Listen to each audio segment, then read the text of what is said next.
Bismillahirrahmanirrahim.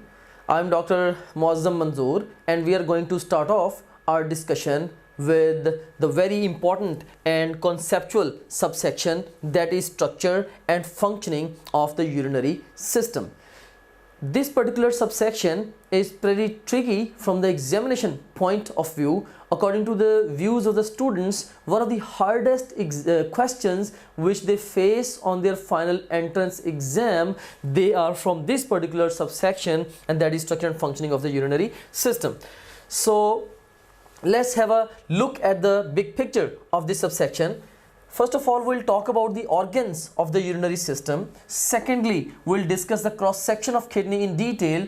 Thirdly, we'll discuss the flow of blood through the urinary system. And fourthly, we'll talk about the flow of urine through the urinary system. And then we'll have a discussion on the structure and functioning of the nephrons. And we will spend significant amount of time on understanding this particular area. And last of all, we'll conclude our discussion with this subsection by discussing about the functioning of the urinary system.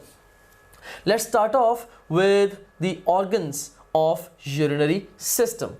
So you have got two photographs here. On the left hand side you can see the longitudinal section of a female. On the right hand side you can see the longitudinal section of a male. And अगर आप organs की बात करें, इसमें आपको first of all kidneys नज़र आ रहे हैं. So you have got the right kidney here and left kidney here. So in this photograph, this is actually the right side and this is the left side of the individual. And